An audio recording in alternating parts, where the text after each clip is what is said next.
Good morning, everyone. Thank you for joining us. If you're wondering if you're in the right place, today we are hosting the M-TAC training, the final session for the first episode Psychosis series, empowering mobile crisis teams to recognize and respond to people experiencing first episode psychosis or FEP. Today's session is on practical application of FEP intervention strategies for mobile crisis team integration. We're going to have some really cool interactive activities for you and hoping that we just get to really engage a lot today. Just a quick disclaimer, today's presentation was prepared for the Medi-Cal Mobile Crisis Training and Technical Assistance Project, also known as M-TAC, which is funded by the California Department of Healthcare Services and administered by the Center for Applied Research Solutions in collaboration with Advocates for Human Potential. The views and opinions expressed in this program are those of the speakers and do not necessarily reflect the views or positions of DHCS, CARS, AHP, or the M-TAC project. All material in this presentation, except for anything for copyrighted sources, is in public domain and may be reproduced or copied without permission from DHCS or the authors. Citation of the source is also appreciated. Please do not distribute or reproduce this for a fee. Again, just kind of recapping, we do have our EpiCal team here today as well, and excited to bring back Dr. Tara Needham and Dr. Catherine Pierce. Today they will be discussing and providing some beautiful information on practical application of first episode psychosis. So we're just really going to wrap it up, kind of all the things we've learned over the past 3 sessions, and just take opportunity and time today to really apply it and work together and go from there. California land acknowledgement. So we want to take a moment to just acknowledge that this virtual training is taking place throughout the unceded territory of California to nearly 200 tribal nations. As we begin today, we want to acknowledge and honor it's the original inhabitants of our various regions. A land acknowledgement is a critical step towards working with Native communities to secure meaningful partnership and inclusion in the stewardship and protection of these cultural resources and homelands.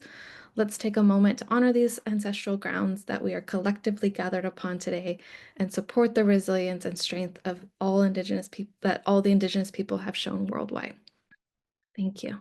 Today, like I said, is the last session, so session 4 of the FEP series for mobile crisis teams. So all 3 previous trainings will be available on the website as recordings. And just to recap, the importance of today's training and the series overall has really been to provide mobile crisis teams just more knowledge and understanding around what first episode psychosis is, psychosis in general, what that could potentially look like, and how to best support mobile crisis teams, and so that you all feel better equipped to respond to individuals in crisis experiencing psychosis or FEP. Today, again, we're going to really focus on applying practice-based strategies that we've learned across the 3 previous trainings, and we're going to take a moment to just really kind of connect and do some peer learning and engagement. So we're really excited for that today. And as a reminder, mobile crisis services are always recovery oriented. We're really working to provide as much relief as we can to the person in crisis and their community. We are trauma informed and person centered. And today, again, we have Dr. Catherine Pierce and Dr. Tara Needham from the EpiCal team, and I'm going to go ahead and hand it off to them. Great, thank you so much, Danielle. Really appreciate that. So hello, everyone. Again, my name is Dr. Katie Pierce. Very excited to be here with everyone today. I'm a psychologist a staff psychologist with UC Davis, and I've had a lot of experience working in both research settings with early psychosis, as well as some different clinical settings, including early intervention clinics that specialize in early psychosis, as well as psychiatric inpatient settings. And I'll just briefly pass it over to Dr. Needham as well, so that she can also introduce herself. Hi, all. I've met many of you before. My name is Tara Needham, clinical psychologist. I am the executive director of the early psychosis programs in Sacramento County at UC Davis. And I'm also the director of the EpiCal program, which is going to be the center of excellence for early psychosis care in the state. I know this is our last meeting. I just want to take a second to appreciate the collaboration with the CARS team. This has really been a lovely opportunity, and we are so grateful to have had this chance to build these relationships with our mobile crisis teams across the state. It has been fantastic to meet with our counties and have them bring up mobile crisis, and then we get to say, yeah, and they already know what you're doing. And so I just wanted to really appreciate CARS for giving us this opportunity, DHCS for supporting us, and all of you for being here, because to us, this really represents what we're trying to do in the state, which is transform care for the folks we serve. So thank you all for letting us join you today. Thank you. So for learning objectives today, we have a lot of them. I would really encourage folks as we go through these to just pick out one or two that you think would be really helpful for yourself, rather than focusing on all of them. We're hoping to go over how to engage in practical exercises to apply some best practices approaches for responsible. Talk a little bit more about linkage to care. So really practicing and talking about how to really actively listen and then make appropriate referrals for individuals. We'll talk a little bit about incorporating cultural humility into interactions with service users, building communication and rapport, and also also flexing those collaboration and reflection skills for when you're talking with individuals. So primary goals for mobile crisis teams. So we'll go over things. One of the top priorities is always going to be safety, meeting an individual where they're at, providing some relief and de-escalation, using the least restrictive means possible, trying to get a good sense of everybody's individual needs and preferences, and really trying to instill that hope for the future. If you have hope for an individual, I do think that they can really sense that, and that can be really, really powerful to bring in the moment. As always, we've had this slide, I think, in every presentation, but just to center once more, our goal is getting people back to what matters to them. It's not about just controlling different symptoms that might arise, typically with medications. It's really more about focusing on wellness, however wellness happens to be defined by that individual. We also really encourage the support of families or caregivers in recovery if individuals have those support systems built up. As a recap, we've had a few different sessions together. In session one, we talked about, what is psychosis, what causes psychosis, and we also went over some of our balloon slides, if you remember, really thinking about psychosis as a spectrum of experiences that may or may not be distressing or impactful in an individual's life. Session two focused on FEP and mobile crisis assessment intervention strategies. Session three, we talked about follow-up check-ins and connections to ongoing services. We went over what CSE may look like and talked a little bit about how what CSE looks like county to county may differ, and the importance of really connecting with the services in your specific county so that you can be aware of the services that might be available for service users. We are curious, we would like to hear from you in the chat. What was one key takeaway that you would like to share? Or you can also choose to share question two, what aspects of identity or culture are important to consider in crisis situations? And feel free to type those in. Thank you, Sean. Understanding someone's background with regards to religion to know an appropriate response. Keeping in mind whether the individual is in crisis or if their family is in crisis. I think one key takeaway for me is just kind of, I think we've circled back to this a lot throughout the series, but just really showing up, right? And just doing what we would do with anyone else, that we don't need to be scared, that we don't need to be worried that we're going to do the wrong thing as long as we show up when we have empathy, we come from a place of compassion, and just really trying to support that person and provide relief to the person and the family as appropriate. That will make a difference. So that's one thing I appreciate that you all brought. Great. Thank you for jumping in, Danielle. Seeing a few more things in the chat, awareness that cultural context can add to crisis, considering stigma, willingness to speak out about matters that aren't part of typical conversations, how the culture perceives mental health. Absolutely. Yep, Dr. Needham talking about increasing follow-up as long as they're safe to avoid hospitalization. Absolutely trying to reduce involuntary hospitalization as much as possible. Okay, great. So I'm glad that a lot of people have been putting in the chat some of those answers to that second question about culture. We do want to center that a little bit today in the different scenarios that we're going to go through in a little bit. So what is culture? It is a lot of things to a lot of people, but in general, it's a set of values, traditions, beliefs, and behaviors that all together make up someone's way of life. Cultural factors can really positively or negatively impact mental health and well-being. For example, just like I believe someone in the chat was mentioning, you may belong to a culture where you don't really believe in mental health. Your family doesn't talk about mental health. It's not a conversation that you have.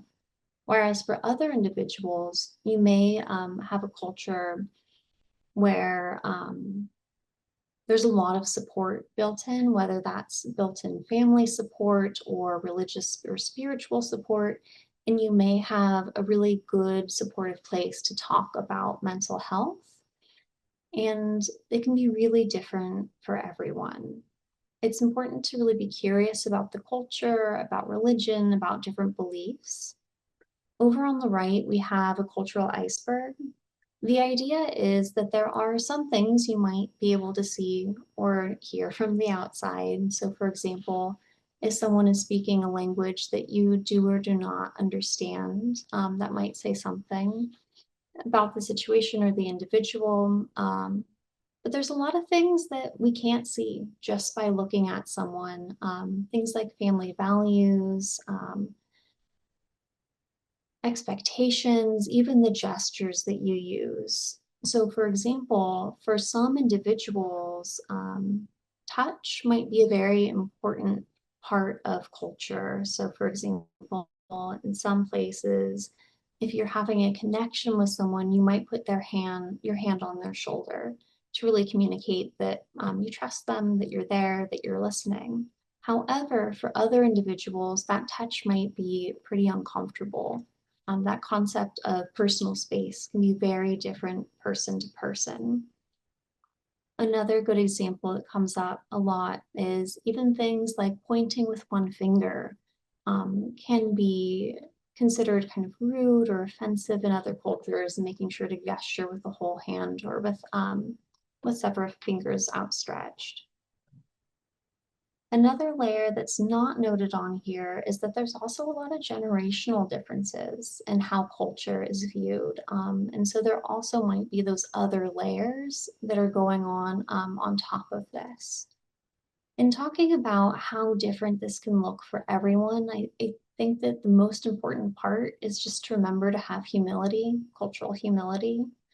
So I'll read this out and talk a little bit about it. Cultural humility involves an ongoing process of self-exploration and self-critique, combined with a willingness to learn from others.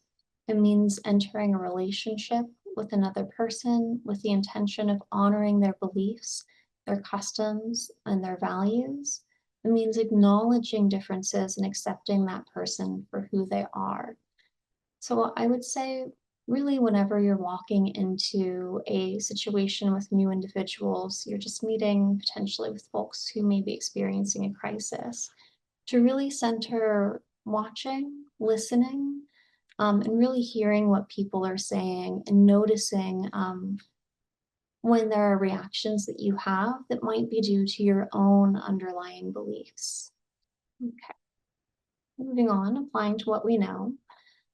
Today, what we're hoping to do is go over a few different scenarios. The plan is to have small group discussions, and we'll be giving a list of 5 different questions to talk about. When everyone's returned, we'll go through the different scenarios, and we'll have all the people reporting out for the different scenarios raise their hands. So I'll read out each of the scenarios just so that we're all familiar with the different options and different situations that people might be approaching. As you go into these discussions, these are just some reminders of things to consider while you're talking about how to move forward with the crisis situation. As always, be curious, be respectful, check your biases. Remember that psychosis looks really different for everybody who experiences it, making sure that you're centering the individual who's in crisis, knowing that support persons can provide really helpful information and can be a really important source of ongoing support. So if there's anyone that you might be able to include in the plan for this individual, thinking about whether coordinated specialty care may or may not be a good option for an individual, the parts of it that may fit well, the parts of it that might not quite fit as well. And also remember to be really patient during the follow-up. Always checking in about what's been done so far and what else could be helpful. And have you tried any things that were not helpful? And if so, let's not try that again. Let's see what else, what other avenues that we can go down. All right, scenario number 1. This is Jorge. He's a cisgender male identifying 19-year-old, identifies as half white, half Mexican. English is his preferred language. So it's 8 p.m. on a Saturday, and you receive a mobile crisis call for a 19-year-old seeking help for hearing loud noises that are unbearable, and he's feeling really scared of his parents who he thinks are trying to hurt him. You arrive to the home and notice the upstairs lights are on. You ring the doorbell and knock, but no one answers. You hear footsteps and movement inside the home and some hushed voices. You knock again, but still no one answers. Scenario 2. This is Jenna, cisgender, female, 21-year-old, speaks English. You receive a crisis call from a mother who's worried about her daughter, Jenna. You arrive on scene to the family home. The mother reports Jenna's always been health conscious, but has been progressively restricting her diet to, quote, purify her body. Now she's only eating white rice. The mother reports that Jenna's lost weight and appears gaunt. She dropped out of school and spends most days sleeping. The mother believes Jenna is starving herself. Jenna believes that she's fine and is on a quest that her mother just doesn't understand. Jenna's angry that her mother called and does not want her involved or to share anything about what's going on with her mother. The mother's frustrated that Jenna has the right to exclude her and yells at you to just do something. Scenario number 3. This is V. You have very limited information, but know that he's a 17-year-old who speaks some English. You receive a mobile crisis call from Joy, who's calling with concern because their family wants to perform a, quote, exorcism on her sibling V, who has recently started to say that they're hearing voices and seeing frightening spirits in the home. Joy is asking you to stop the exorcism and help convince her parents that her sibling, quote, needs therapy and medication.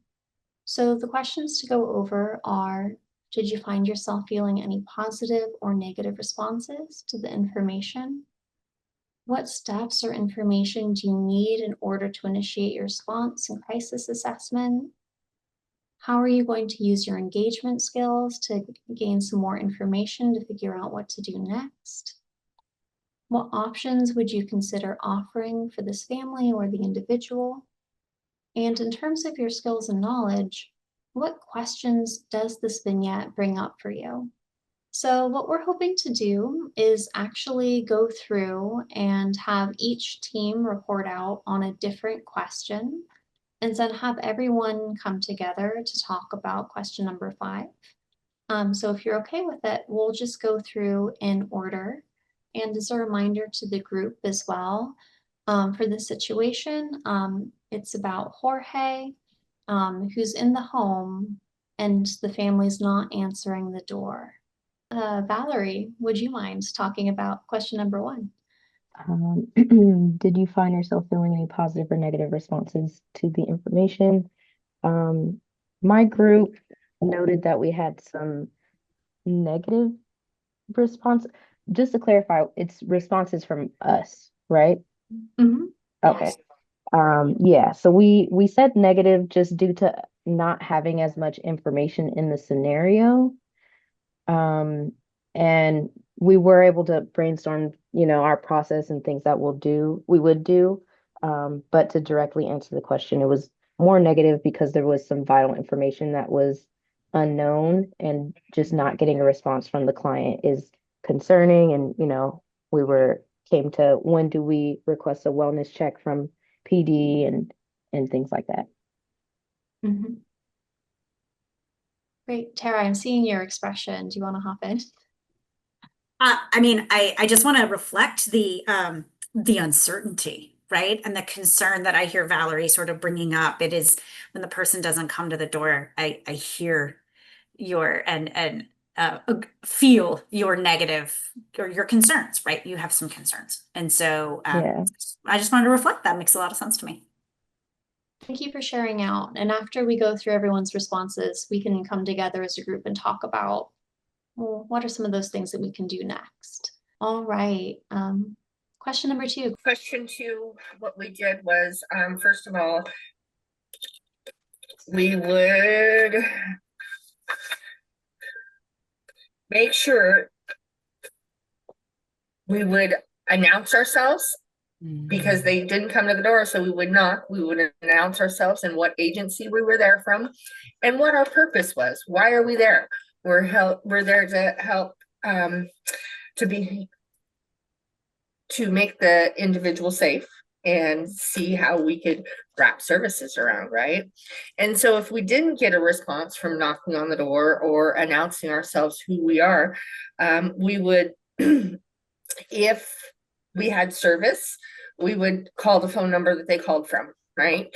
But if we didn't have service, we would reach out to dispatch and have dispatch contact them, because there was an incident that we had come across where the individual wasn't answering the phone. We had enough service to call dispatch, but we didn't have the phone number of the client that we were going out to see. So dispatch called. And so those are some of the steps that we would take. Yeah, that makes a lot of good sense. And I know Dr. Neendam, for this one, was also mentioning the importance of announcing yourselves and who you are in case families are concerned if there might be any law enforcement or any individuals that they don't want to interact with, or what the purpose is. So yes, absolutely. Thank you very much for sharing out. Let's jump over to Valerie for scenario 1, question number 3. We would attempt to engage the client through, this is assuming that it's still through the door and they're not answering. Announce ourselves, reassure that we're not police officers, and if they are responding, validate how they're feeling. Ultimately is, try to establish a little bit of rapport so that they do open the door and we could do a full assessment, and go ahead and get in contact with dispatch to get the reporting party's contact information is really the goal, to make sure that we can have that direct contact with the client.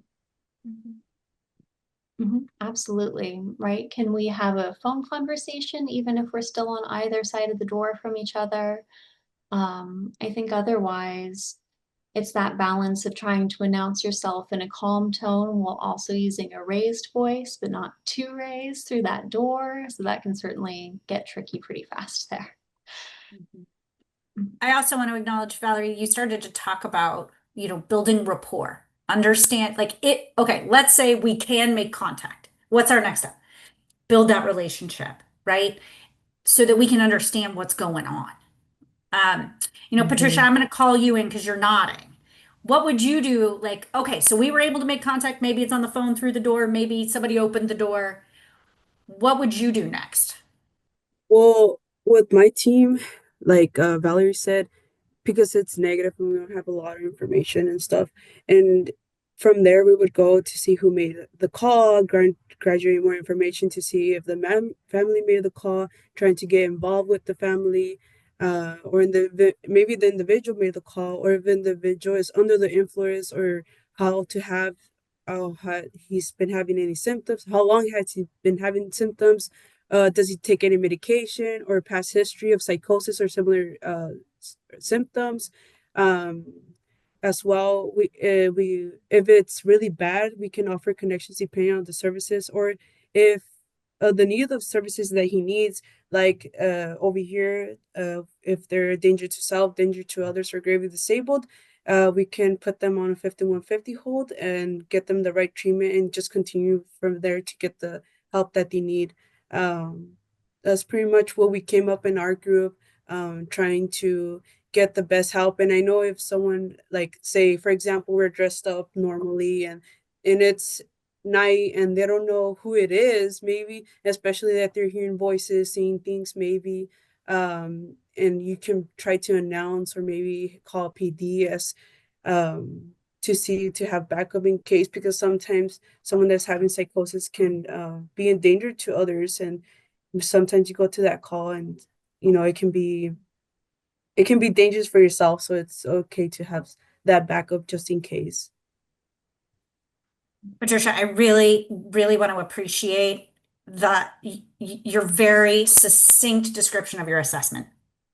What's going on from his perspective, what's going on from the family's perspective, are there safety issues, right? What is sort of needed here? You laid that time, like, when did this start?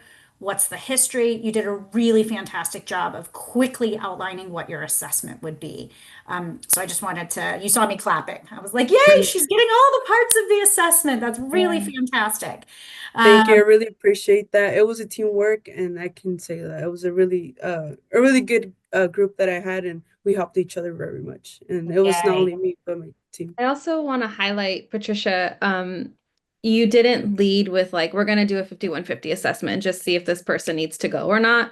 You led with like, we're going to find out what's going on and what's happening to see what this person and this family might need and see how we can support them, which is beautiful. I love that. And so thank you for leading with that.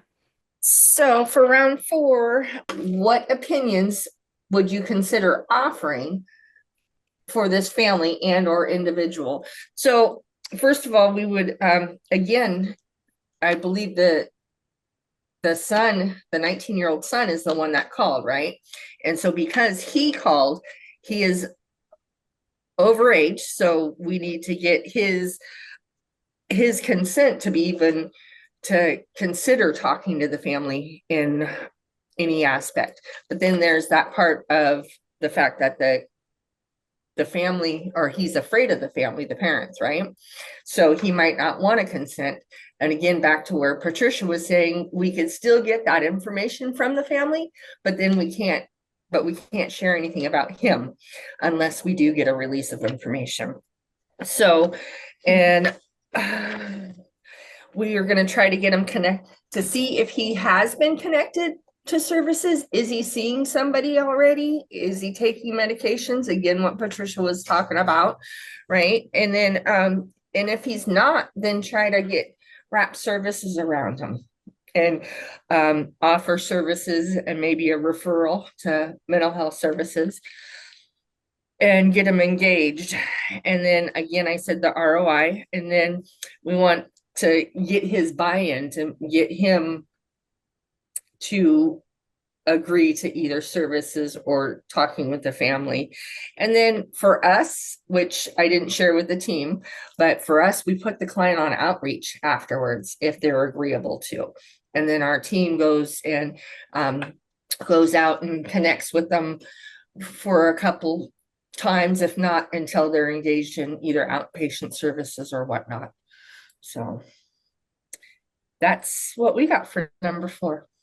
Yeah, I'm echoing Danielle in the comments as well. Yes, really great centering that choice for the individual, and also really like that you're really encouraging that follow-up to make sure that there's a connection for that individual. Because I wanted to just sort of reflect again back to Valerie and her team. There wasn't a lot of detail in this scenario. There's a lot of unknowns and unknown unknowns, right?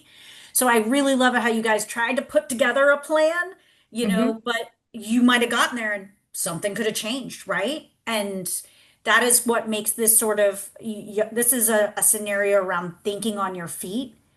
But I really want to emphasize that respect of that person's decision making, their confidentiality, overall fantastic job on all teams. You guys really hit the highlights. Mhm.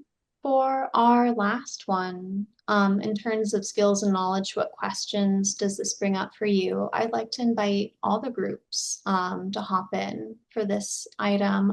Does anything stand out to you? I'd say for me, one question, maybe this is my initial question, was who made the call? Because in the scenario, it says that we received a call for a 19-year-old seeking services, but not from him. So, did parents call? Did he call? And like what was just mentioned, did he make the call to mobile crisis and wanted services then? And then now, he's experiencing some paranoia and doesn't anymore. That was probably the initial question that came up for me. Great question, Valerie. I had a thought. So we know that this individual, his preferred language is English, but he identifies as half white, half Mexican. And so one of the things I realized as I was listening to you all talking about announcing yourself at the door, if I were to present to this, I would find myself, okay, I hear people, I'm saying who I am in English. What would I do if I was sitting there being like, maybe I need to be announcing myself in Spanish. Maybe I'm using the wrong language to say who I am to behind the door. And I felt a little stuck, right? And it made me sort of wonder, what is the expectation? What should I do in that moment if I think I'm approaching this in the wrong linguistic capacity? I have zero answer. That was the question I came up with. No, also a really good question, right? Trying to get some more information. Yeah, absolutely, that's tricky. And I liked your framing of this as thinking on your feet, right? When you don't quite have the whole picture yet. Oh, Bonnie, I see your hand up. Sorry, I think It's- Adrienne had a question first. I saw you come off mute. Sorry, we'll go to Bonnie. So for us, if we have somebody that we know that is Spanish speaking, because I've been to a call that was Spanish speaking and I don't speak Spanish, right? And so I have to, at that time, when I first get there, I have to get the translator on the phone to be able to translate. And then I translate through the phone with the individual. So that's one thing that. Yeah, good answer. Good answer, Bonnie. Thank you so much. Reminded me of my phone skills. Adrienne, go ahead. I was actually going to offer a similar answer, but I would probably also use residual Spanish, like hola, necesitas ayudarse, something real basic, throw it down, just kind of do an introduction because you can catch a lot on tone. Yeah. I mean, if the person on the other side of the door is desperate, Yeah. they're gonna, that's with the non-specific lingual part, you're going to be able to pick up on tone, volume, desperation. All of that doesn't really require language necessarily. I mean, it does for specifics, but the part of it you're going to be able to pick up on the tone, and then you can say, we need translators or translation or something, translacion. You can throw something down that sounds like a cognate, and they'll get it enough, and then they can grab a phone and call somebody, or you can get your official translator on. But I was kind of go in the same direction. You guys are such good problem solvers. You guys are doing great. It's very clear. You're think on your feet. It's great. Yeah, let's head on to our second scenario about Jenna. Patrick, would you mind sharing out for number one any positive or negative responses to this information? Yeah, it's similar to what some of the others mentioned for scenario one. I think the lack of context or information, I think, plays a part in our first reactions. We did say that some of the strengths, I think, inform like what's positive, what's negative. So we said a strength was that Jenna's mom appears to be supportive. If she was the one that was calling for the crisis response, we just thought that was a positive. And then Jenna's willingness to engage, even if she wasn't the one that requested help and was upset with her mother, we also said that was kind of a positive takeaway from what the little scenario says. for some of the negative responses to the information, we said like red flags that came up right away were that she dropped out of school, I think is what it said. Yeah, dropped out of school. She's oversleeping. And then the mom's yelling maybe indicates something bigger with her yelling to do something. Yeah, those were like our, I guess, our key takeaways. I really like and appreciate what you've pulled out, like both some of those positive and negative reactions to this situation.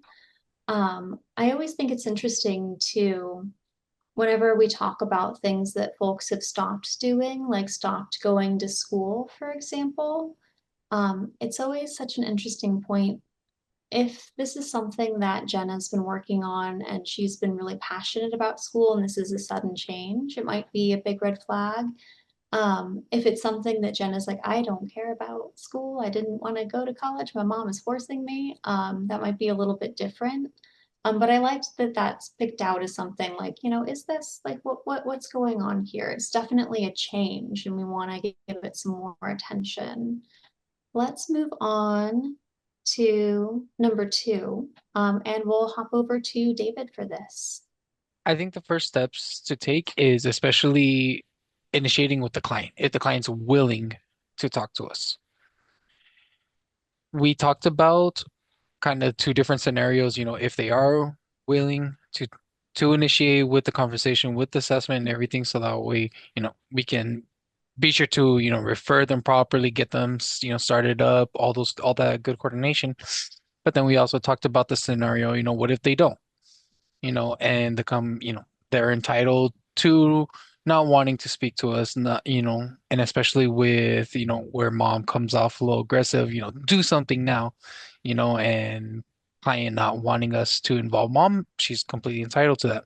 So that's where that second, scenario comes where what if they don't? Well, just letting them know, hey, at least on our, over here, our engagement process is, hey, you know what? I understand you don't want services, but just on our engagement, that way you guys have time to think about it, discuss it, amongst yourselves. If you do want services, well, someone will be reaching out with you in the next couple of days, whether it's one of our community service workers or our rehab techs, we'll be reaching out to you in a couple of days so that way they can go over it again. Hey, just want to see if you are interested. If you are interested, okay. Now, those services can then be coordinated from there. When if not, well, again, it goes back to it. The services, at that point are voluntary. Absolutely. And I like in this situation too, it echoes what we saw in scenario 1, that like really we're gonna stick with it, right? Maybe Jenna like does want to talk and maybe we can engage right from the get-go, and maybe it takes some time. And I think really being patient with that. And also I think acknowledging it can be hard to be patient with that. Like I'm thinking about her mom wanting someone to do something, right? It could be angry, but it could be really desperate and concerned as well. And that patience can be really hard. Great. Thank you so much for sharing out, David. Thank you. All right. For number 3, how will you use your engagement skills to obtain necessary information? Let's hop over to Elizabeth. Okay, so for engagement skills to obtain necessary information, we discussed how mom is the caller. So we would gather information from her regarding her concerns with her daughter.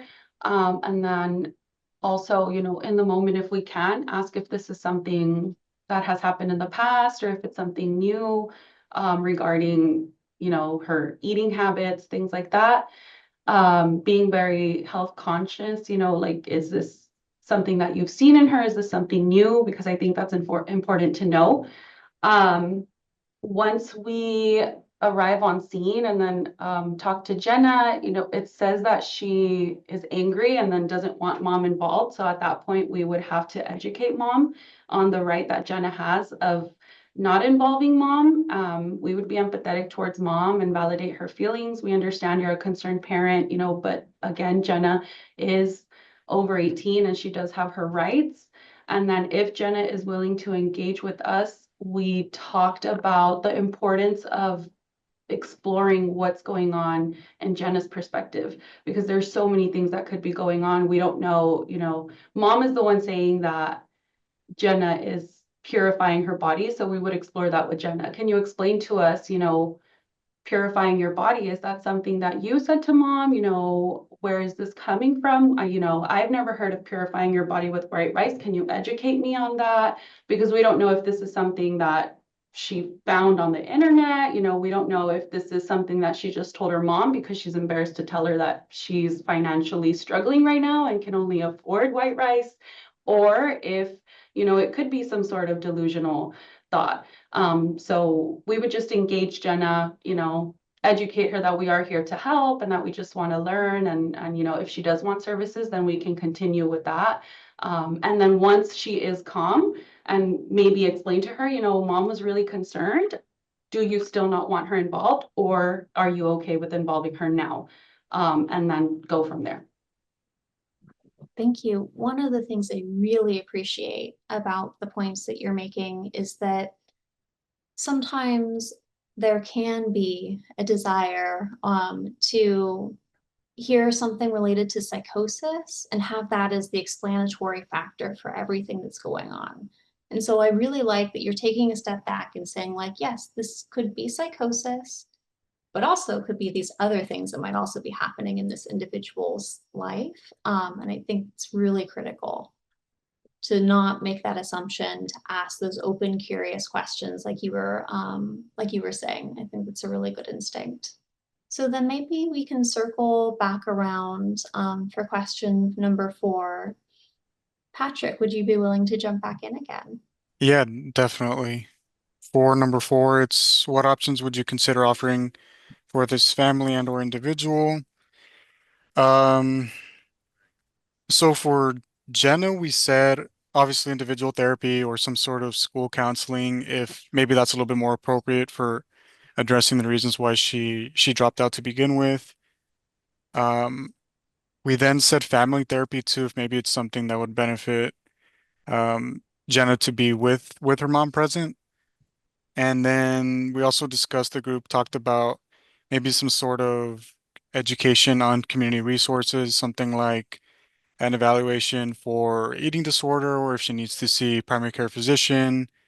Um, I think that's kind of all we came up with. Oh, I think another thing we talked about was that it's not really clear if this is like a psychosis related interaction encounter. So maybe if there needs to be some sort of screening done by the psychosis intervention type of team, then that would be, I guess, appropriate to send a referral. Um, I think that's all we came up with. Mm-hmm. No, that's excellent. And I like also, for that primary care linkage, right? Is there anything unsafe happening, right? Is she eating rice for all her meals and not washing rice, and we're worried about arsenic poisoning? Are we concerned that she's really not eating enough and is losing weight, and that can be really physically dangerous, right? As well as that mental health component. So I like aligning both of those aspects in the follow-up. I'll open it back up to all the groups for number 5 again. In terms of skills and knowledge, did any questions, what questions does this vignette bring up for you? The questions, and it's kind of also what Liz kind of went over, the reason as to why she's only eating the white rice, you know, and like Liz made a very good point.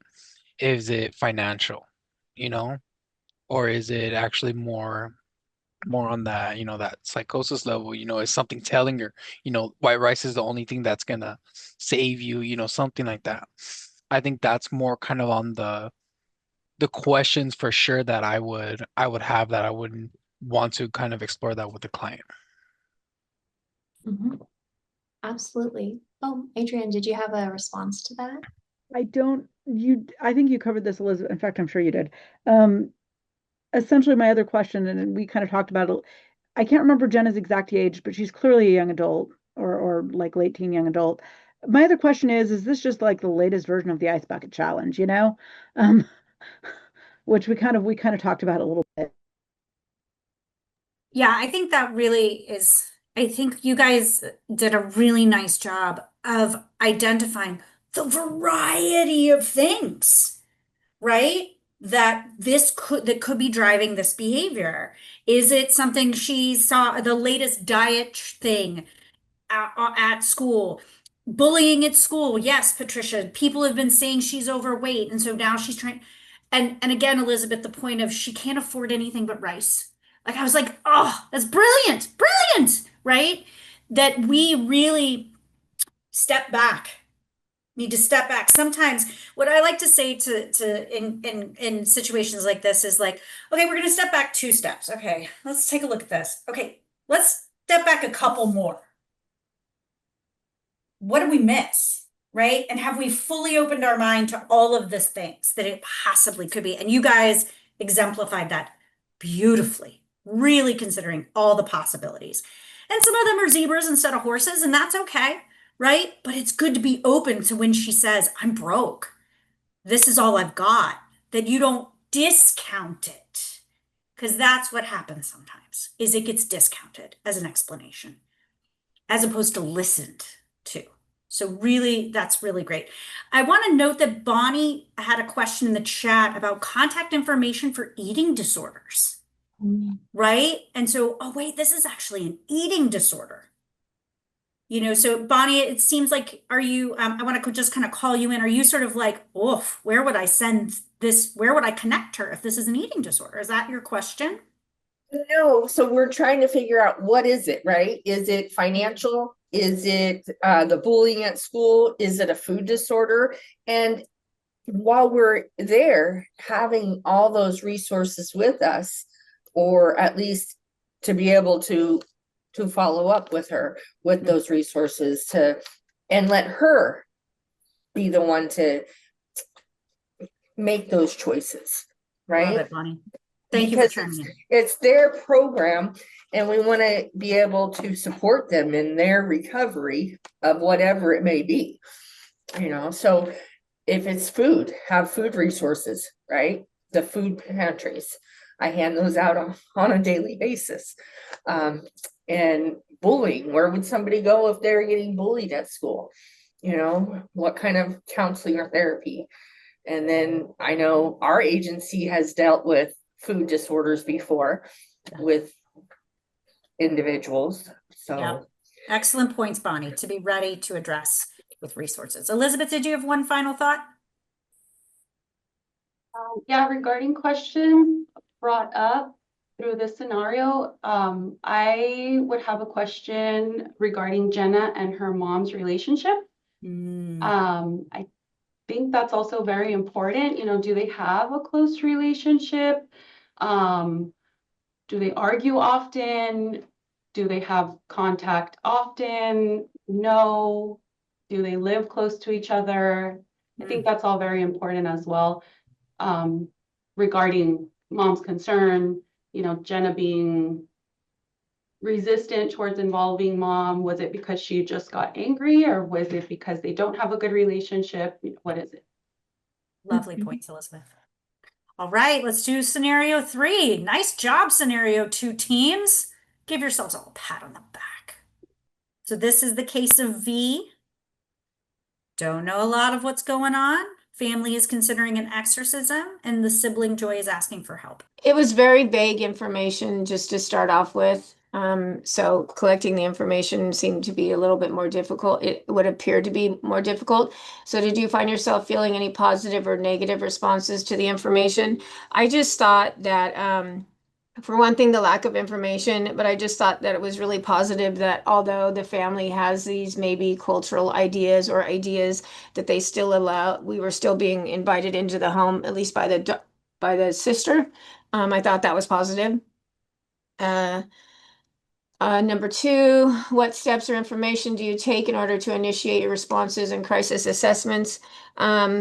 So again, I think just identifying, making contact with the sister, and getting information from her, but I think also trying to talk to the person in crisis first of all, also as well, and just asking questions like trying to get a full picture of the person, what's going on, how long has this been going on, what does recent mean, what did your week look like last week, do a complete, one of them said, do a complete risk assessment, just answering all those questions. And is the situation that that V is in now, has it impaired her school, her home environment? Like, what is that? Just trying to get a full picture of like, when did this all happen and how did it start? So that's what we got for that one. And then also talking about maybe is this some the idea of the exorcism, is there any cultural impact on it? Where does that come from? And just really trying to get a full picture of where the person is at. My idea is always to talk to the person in first of all, mostly that's the person that we need to find out from and see if they have the ability to do that. How will you use your engagement skills to obtain necessary information? Because there was such lack of information, we didn't come up with a lot, but I think one of them is really validating the feelings of the whole family, finding out, where they at and just having some understanding, especially without judgment if it's a cultural situation. For what options would you consider offering the family and or individual? If the individual is willing and if we're able to somewhat de-escalate, we would definitely offer and explain in a detail what mental health services might look like and the benefits to that, in seeing if they're willing to accept. And that's what I wrote down. Thank you for that speed run, Shauna. Impressive. Shauna, can I want to follow up to your last point. Okay, so you've come in, you've seen what's going on, and let's pretend, right, Okay. that you are able to engage with V, and that V says, yes, I am hearing these voices. They are scary. They are getting in the way. I'm frightened by this, right? And so you're like, okay, here are the things we can offer you. Mm-hmm. Does that mean, because you have the family that's sitting there saying, we want to do an exorcism. And so V might be like, well, my family wants to do this. Mm-hmm. And now I'm hearing some other options. How might you address that conflict of choices? Well, I think we have some buy-in with the sister, but when you ask that question initially, I'm just like educating the family a little bit on and giving them the option, like, how about if you allow us to try this? What if this would happen? That's a tough one. I don't. Having been in this situation before, it is a tough one. Yeah. Is the exorcism off the table? You're saying we should ask that question, or you're saying No, I'm asking you. I'm hopeful that the exorcism would be off the table? What would take the exorcism off the table? I think educating the family, perhaps, getting the person in crisis to agree to something different. Getting the family educated enough that they realize that maybe there isn't a different way. Because obviously they have some idea about that, because I'm sure that the sister that called didn't just call on the fly. I'm sure that, the parents knew that she was going to call, because we're assuming that we got welcomed in. I could go down a big hole here. So I'm just making my own, filling in my own information. So I'm assuming that they already have some sort of a buy-in, because the sister has, I'm assuming that they welcomed us in. I don't know how welcoming, but I would think that that was a buy-in that I would try and build on. It's so tricky because it's this mix of cultural differences and also maybe generational differences, right? Mom and dad might have a very different view of how to problem solve and approach things than V's sister, who is maybe around the same age as he is. I'd be really curious what the exorcism entails or looks like. What exactly that involves. are there any safety concerns or not with the exorcism process, if it's restrictive of food or anything like that? I'd be curious. Mhm. Because I think sometimes, thank you, Katie. I think that the thing is here, sometimes we can come in with our lens of what the appropriate intervention would be and discount what the family is putting up. And as Katie is sort of saying, if there's no safety concerns, right? If there's no reason to be worried, then can it be an and instead of an or, right? How about, okay, you guys explore that and we'll explore this. We can do these things together. They aren't mutually exclusive. And I think that's for us as practitioners. Sometimes we come in and it's an either or. And I think we can work better towards an and. And I think that that is what this, is really important. This case really exemplifies that. Because as Katie's pointing out, this younger cultural broker, Joy, is in a different space, right, than her family may be, or V may be. And so you've actually got a triangle of humans, right, that you're trying to understand and help.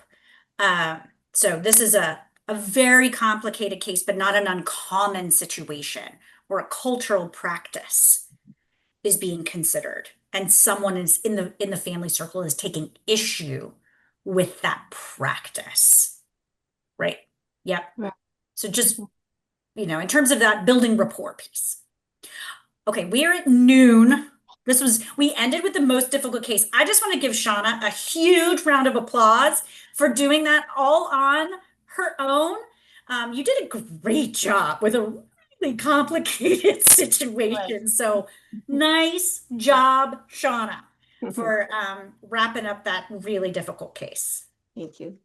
All right, we had a couple extra slides for closing, but I think really what to highlight at the end here that we've trying to thread through all of the presentation is just the most important thing always is to listen without judgment and to know that everyone's experience is unique. And I'm really glad it sounds like everyone today was talking about how to take really individualized approaches, exploring different avenues with individuals. I think that's absolutely the correct instinct and way to go with these individuals, right? Regardless of what they're experiencing. Thank you, Dr. Pierce and Dr. Needham. Again, it has been so wonderful to collaborate with you all throughout this series. And thank you to everyone here and all the beautiful work you're doing out in the communities. You matter so much and you make the communities better every single day. And I just want to thank you all for saving and changing lives. Your work is just so valuable. And I know sometimes it doesn't feel that way and you don't get all the appreciations, but I appreciate you so much. And again, thank you to the EpiCal team. Was so grateful for this partnership and collaboration and all the work we've done together. And I hope everyone has a wonderful rest of your day.